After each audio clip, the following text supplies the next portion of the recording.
بعض لوگ یہ کہتے ہیں کہ پھر اس کو 15 کو ہی خاص کیوں کرتے ہیں آپ، کہ آج کی رات اللہ تبارک و تعالی اتنے لوگوں کو معاف فرماتا ہے۔ نبی پاک صلی اللہ تعالی علیہ وسلم اسی مہینے میں مکہ والوں کے مطالبے کی وجہ سے اپنا اشارہ چاند کی طرف کر کے 2 ٹکڑوں میں تبدیل فرمایا تھا۔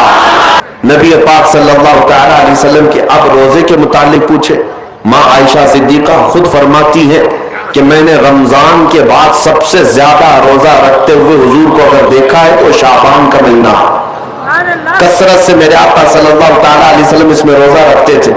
اور پھر ارشاد فرماتے اس ماہ مبارک میں اللہ کی بارگاہ میں اعمال پیش کیے جاتے ہیں، اور میں یہ چاہتا ہوں کہ میرے اعمال اللہ کی بارگاہ میں اس حالت میں پیش ہو جب میں روزے کی حالت میں ہوں۔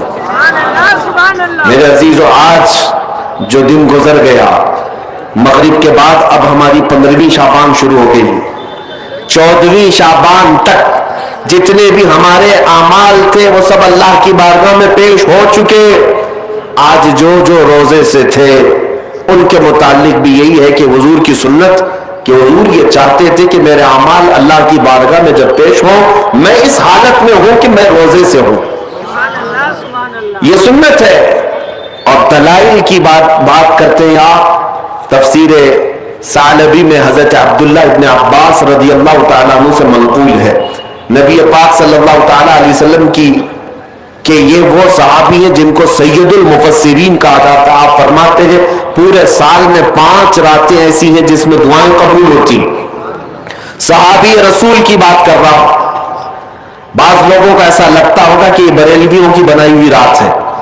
عبداللہ ابن عباس رضی اللہ تعالیٰ عنہ فرماتے جمعہ کی رات، رجب کی پہلی رات اور شعبان کی 15ویں رات، اور دونوں عید، بقرعید اور رمضان کی عید کی رات، یہ 5 راتیں عبداللہ ابن عباس رضی اللہ تعالیٰ عنہ فرماتے ہیں اس میں اللہ تعالیٰ دعائیں قبول فرماتا ہے۔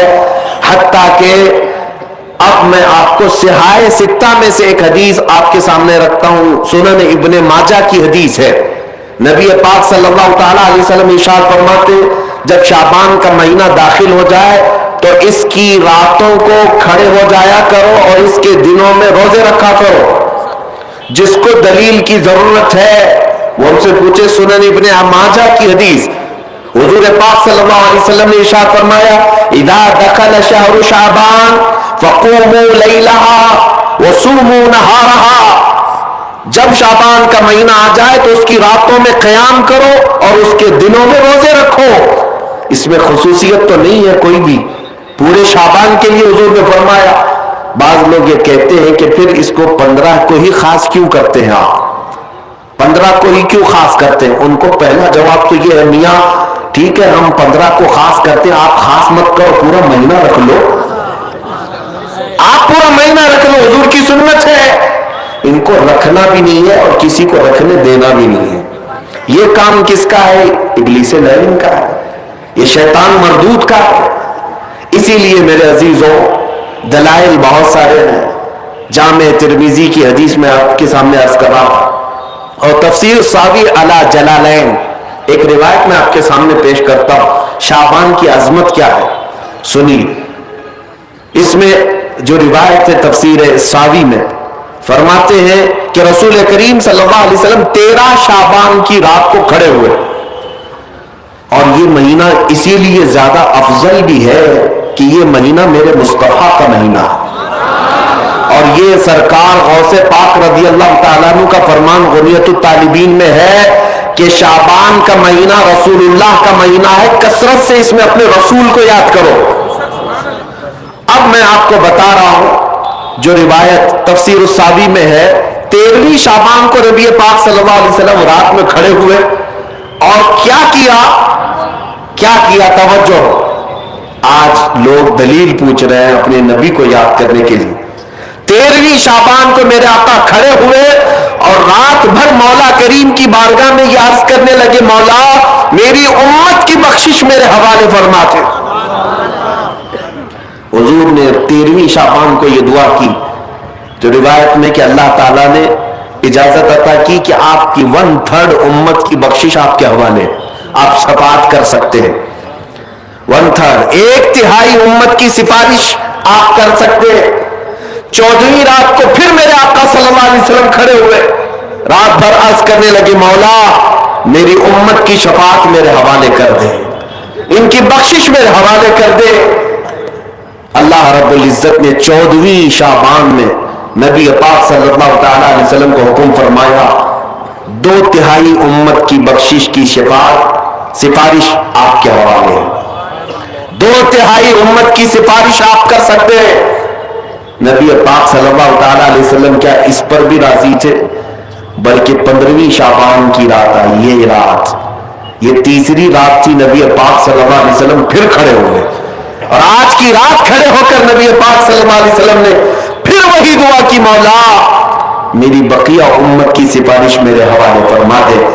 آج کی رات رب ذوالجلال نے اپنی رحمت کے پورے دروازے کھول دیے اور ارشاد فرمایا, اے محبوب آپ کی پوری امت کی سفارش آپ کے حوالے ہے, سوائے اس مشرک کے, سوائے اس کافر کے جو آپ سے منہ پھیر کر بھاگتا ہے, اس کی سفارش آپ کے حوالے نہیں. اس کا حساب تو اللہ قیامت کے دن خدا تک لے گا. آج کی رات میرے عزیزوں, میرے نبی پاک صلی اللہ تعالی علیہ وسلم کو مکمل شفاعت کرنے کا اختیار دیا گیا ہے. پوری امت کی شفاعت, پوری امت کی شفاعت. شفاعت کا مطلب کیا ہے؟ اللہ کی بارگاہ میں سفارش کریں گے, سفارش کریں گے. بخشنا تو مولا کا ہی کام ہے, مغفرت تو رب تعالیٰ کی شان ہے. اب سنیے, حضرت عبداللہ ابن عباس رضی اللہ تعالیٰ عنہ سے منقول جو حدیث میں نے آپ کو بتائی, 5 راتیں جو دعاؤں کی قبولیت کی ہیں, اسی طرح آپ سے ایک اور روایت ہے. آپ نے فرمایا کہ آج کی رات اللہ تبارک و تعالی اتنے لوگوں کو معاف فرماتا ہے, یہ ترمذی کی حدیث ہے, اتنے لوگوں کو معاف فرماتا ہے کہ بنو کلب ایک قبیلہ تھا جس کی بکریوں کے بال ہیں, اتنے لوگوں کو اللہ جہنم سے آزاد فرماتا ہے. یہ ساری حدیثیں پڑھنا چاہیں تو کتابوں میں موجود ہے, میں آپ کو صرف چکھا رہا ہوں اس لیے کہ آپ بھی یاد نہیں رکھیں گے. الحمدللہ یہاں پر سنیوں کا مجمع ہے اور اکثر ہمارا معمول یہی ہے, ہمارا تو معمول یہی ہے. بہت سارے لوگ, ہم اپنوں میں یہ نہیں کہتے کہ جو لوگ یہ کہتے ہیں میلاد کہاں سے ثابت ہے, شب برات کہاں سے ثابت ہے, شب قدر کہاں سے ثابت ہے, تو ہم تو صرف پہلے لفظوں میں صرف اتنا ہی کہتے ہیں, یہ تو صرف سنیوں کی قسمت سے ثابت ہے, یہ ہماری قسمت میں لکھا ہوا ہے, یہ ہماری قسمت میں لکھا ہوا ہے کہ اللہ تبارک و تعالیٰ یہ موقع عطا فرماتا ہے گاہے بگاہے اور بندے اس کو یاد کر لیتے ہیں. عزیزان گرامی اوقات, اور ایک حدیث, کیا قبرستان جانا چاہیے نہیں جانا چاہیے, اس پر بھی بڑے اعتراضات ہیں. خزانۃ الروایات بحوالہ فتاوی رضویہ شریف اعلیٰ حضرت نے بھی نقل فرمایا کہ آج کی رات روحیں تمہارے گھروں میں آتی ہیں, قبروں پر جتنے بھی آرام کر رہے ہیں ان کی روحیں تمہارے گھروں پر آتی ہیں, اور جو گھر میں ذکر و اذکار ہو, عبادات ہو اور انہیں اصال کیا جاتا ہے, وہ لے کر قبرستان واپس جاتی ہیں اور اپنے پڑوس میں فخر کرتی ہیں کہ میرے گھر والوں نے مجھے یہ دیا, میرے گھر والوں نے مجھے یہ تحفے دیے. آج کی رات روحوں کے عید کی بھی رات ہے, لیکن وہ روحیں جن کے گھر والے انہیں کچھ نہیں دیتے, واپس قبرستان جاتے ہوئے یہ کہتے ہوئے جاتی ہیں اللہ تمہارا اس سے بھی برا حال کرے. وہ انہی لوگوں کو کوس کر جاتی ہوں گی جو دلیل بار بار پوچھتے رہتے ہیں.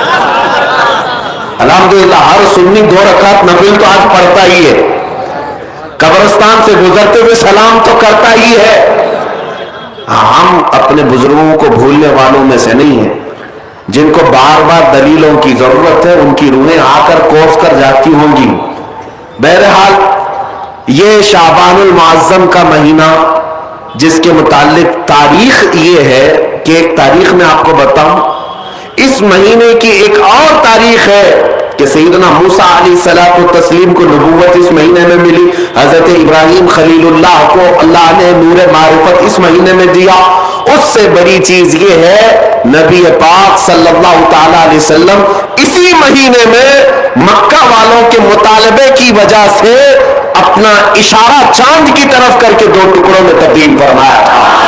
تو شق القمر کا جو معجزہ میرے آقا کا ہے وہ شعبان المعظم میں پیش آیا۔